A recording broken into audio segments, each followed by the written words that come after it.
Well, I got something to tell you guys. Something I'm very thankful for, and something that I'm very proud of, and something that you were in on and didn't even know it. You guys, my viewers, my subscribers, people who watch any of my videos, whether you watch one of them, you watch them all, you guys help me purchase that. My new editing rig. Now, you guys who are kind of geeky about the specs and stuff, we're going to go over that later, so hang on later in the video. But I wanted to really extend a big thanks to everybody who watches my video. And how did you guys help me with this? Well, a couple of ways. Viewing my videos. Every view counts.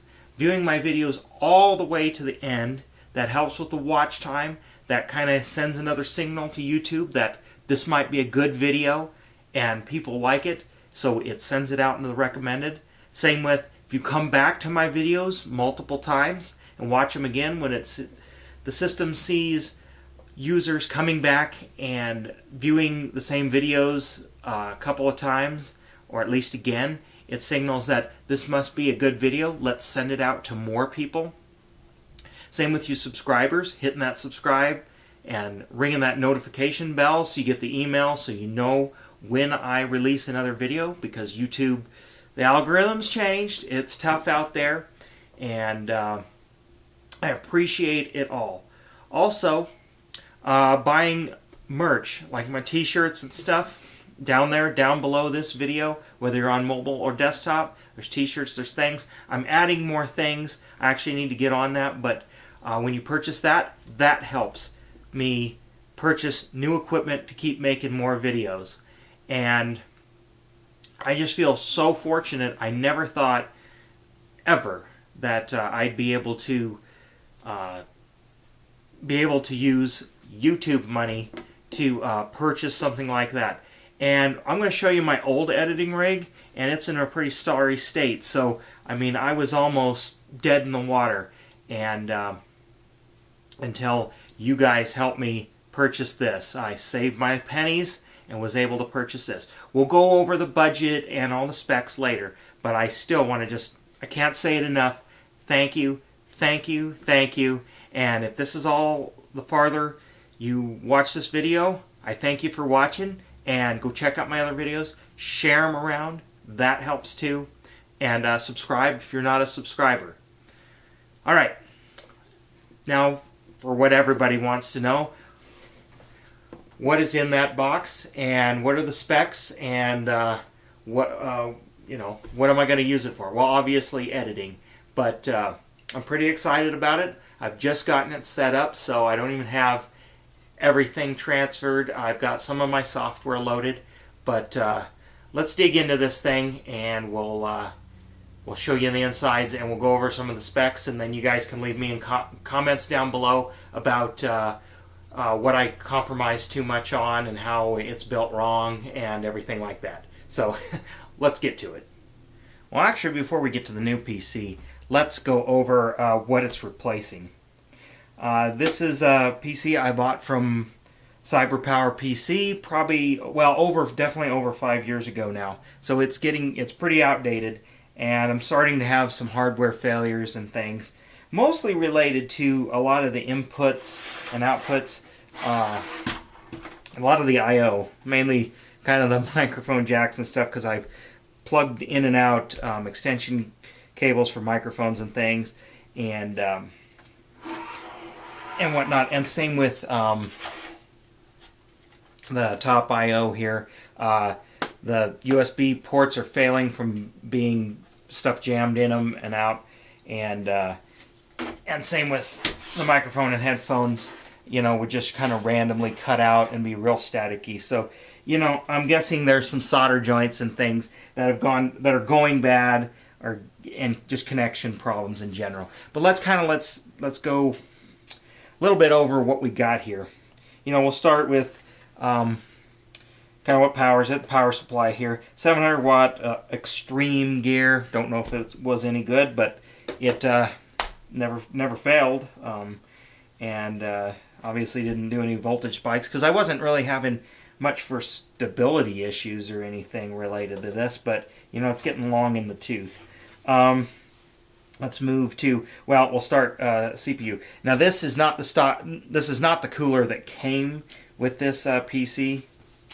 It had more of like a stock style cooler, but shortly after I got it, or well, about a year and a half in, the stock fan was starting to fail, and I could tell it was thermal throttling a little bit and things, and so I got the Cooler Master Evo 212 or whatever, probably one of the most popular coolers out there. I put that on there, so no thermal problems. The chip is actually, and I should have looked up, I think it's an AMD FX 8350 or something along that lines. It's a mid to higher end consumer chip. Nothing special, but not terrible either for its day. But pretty outdated architecture now. Dual channel RAM. Let's see, I got 16 gig in there. I did upgrade that. It only had one stick of 8 when I bought it, and I upgraded that over the years. Graphics card. This is a by Gigabyte, but it's a GTX 750. But what came originally was a AMD Radeon 6650. This has got 2 gigabyte of DDR or GDDR or whatever. I'm not a big computer thing, but it's a last gen, RAM or whatever. You can look up the specs or whatever for the GPU RAM versus the AMD was like 512 or something, or no, maybe 1 gigabyte. I don't know. Anyway, this was an upgrade. This came out of a used PC that I bought on Craigslist for $50 at somebody's gaming build. So it's kind of a junkyard PC. The board's an MSI something or other board. Nothing really special about it. No M.2 or none of that. It's too old for that kind of stuff. Hard drives, OS and everything's all on mechanicals. 1 gigabyte, and then these are other. I have, or no, not 1 gigabyte. 1 terabyte, and then I have another 2 terabytes here, and then another like 750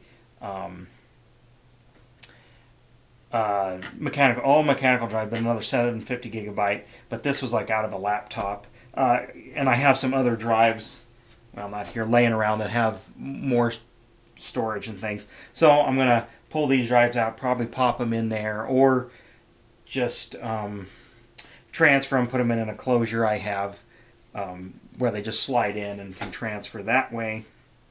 But anyway, this is actually how I've been running with the panels off, because I was having the power button was failing, so I was kind of having to manually start it from in here. Just it's just worn out, nice poor cable management. So, all right, I've talked enough about this, and you guys want to see the money shot. Okay, well, here's the money shot. Here's what you more geekier people are wanting to see. It's not a super high-end build, but it's definitely a lot better parts than I originally had here. Let's start with the case. I had a budget of under $1,000. I wanted to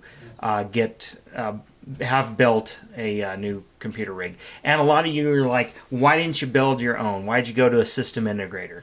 Well, I went back to CyberPower PC, had a great experience the first time around, gonna do it again. It's kind of like, I could do this, but then there's some things I'm just a little nervous about, and here's the thing, you get a little bit of support with them, and so if something's not quite right, have a hardware failure or something that's under warranty, they'll take care of it real easily. So that's kind of what you're getting with this. And I actually priced everything out as near similar build on PC Part Picker, and I couldn't buy the parts all myself for hardly any cheaper. I mean, it was within like tens of dollars is all. And then I would have to put it together and load, that's including the operating system, and load the operating system and everything. And if I didn't do that right, I've never done, well, I've only done that once back on like an XP machine with actual discs. So, you know, a little nervous about that. So that's kind of why I did this. Well, anyway, Case is one of their cases. You know, I'm not super wild about it. I call it the Bumblebee. It was just the cheapest case they had that could support 240 millimeter cooling or radiators. I only have a 120 in there right now, but if I want to ever upgrade, it has a little bit of expandability for that. Same with, I just got the default fans that come with it. So there's one here, and then of course just that one in the back. So the case was pretty cheap, but it works. And another thing is I wanted a power button and ports and stuff on the side. They're over here. They're on the opposite side. I didn't want them on the top because I wasn't quite sure where I was going to put it. It's not going to sit on a desk like this. I just have it here to film it here.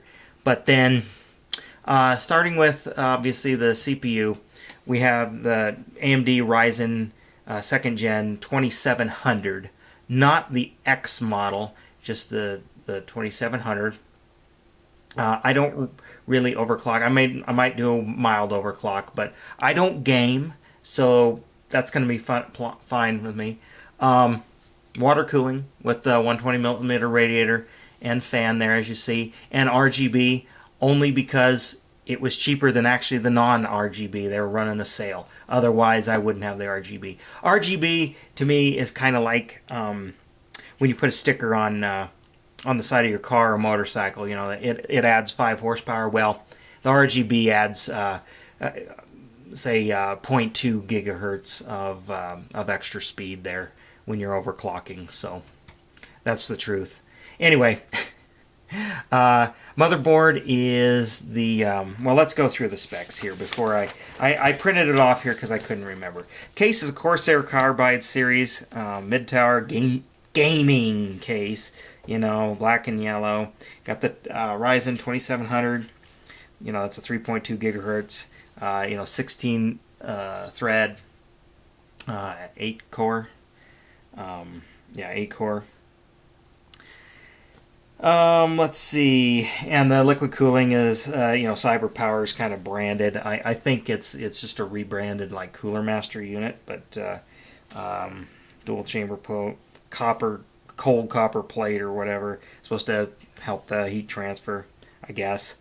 They're running just running down the specs as they are listed, and I built it on the website. So I chose what I wanted here. They had a freebie promo of a 3 terabyte mechanical drive, so I threw that in for another new, not slowing down data drive. But the OS is on a Western Digital green 240 gig SSD. I've never had a PC with an SSD before, so you know that's fast booting to me. Better than that. Memory, I'm at 8 gigabyte, but I will upgrade that to 16. I couldn't get, they weren't running such a deal that I could get the 16 gig and keep it under, with all this other stuff, keep it under the $1,000 mark like I wanted. So, but that's an easy upgrade. I'll just buy a 16 gig kit, or you know, maybe throw up to 32. I really don't need it. 8 gigs should be fine to start me off for what I do. Like I said, I don't game, and honestly, my video editing won't commit all that much either. It's supposed to be 3,000 megahertz, but it's like $299. You know, $299. It's ADATA XPG-Z1. You know, it's got heat spreaders and stuff. It was they were running a special on it, so you know. They had an instant rebate on that. What else we got? Power supply, you can see as a 600 watt. It's a thermal take. They're smart, you know, efficient power supply, whatever that means. Let's see, video card there. What you can see, it's a Zotac, but it's a GTX 1060 6 gig card. And from what I understand, that's kind of a middle of the road, real good price point to performance card. They're running a special on that too, so and that'll be more than enough because I don't game. So, and I'm only going to be running. I only have one 1080 display right now. I'm going to get another one, so dual 1080 monitors, running DisplayPort. That'll be enough power to run those monitors and keep up with the video editing. Let's see. Oh, the motherboard. Let's see. I don't want to get this wrong, but it's a Asus Tough Gaming. RGB. I don't know, something. It's the gaming or the tough board means it's got some special things with the capacitors and things, so it should have some long life. I like Asus stuff, so it should last me a long time. It's got some expansion for some M.2 drives, which that'll be another upgrade I'll put in there to use eventually as scratch drives, because for the read-write speeds. But yeah, Asus Tough X470 Plus gaming, board. And of course it's got RGB too, which it just comes with that. Again, gives you a little more speed and everything when you have the lights going on there. So anyway, this is just kind of a rambly video, very off the cuff. Nothing special here, but I just wanted to show it off. Like I said, it's nothing super duper, but it's way more PC than I've ever had in my life. And honestly, that old one that I showed you, I think I remember spending about $650 on it. Kind of gives you an idea of the difference in price. So I am stepping up in performance here. When you kind of adjust, all things kind of being equal.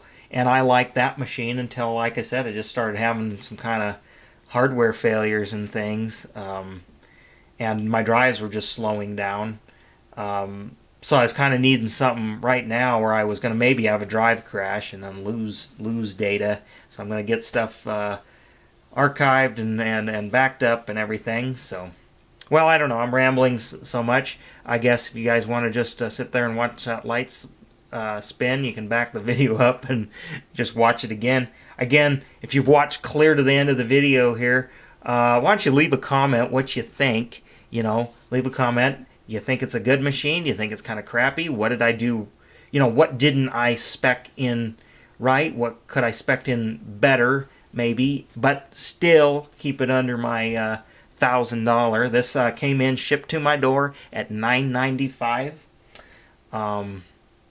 With tax, so I was pretty happy with that to get pretty much mostly what I wanted out of the box without having to do too much upgrade. And I got expandability, and I won't have to do too much. It'll be plenty fast for years to come, and hopefully I got some good parts in here that'll be maybe a little more reliable. I always try to get about 5 years, at least 5 years out of my PCs, and I've always been able to. So we'll see. I'm excited to use this one. So appreciate you watching. Leave a comment, and maybe start it off with the keyword RGB. Then I know you got to the end of the video, and I sure appreciate it. Thanks for watching.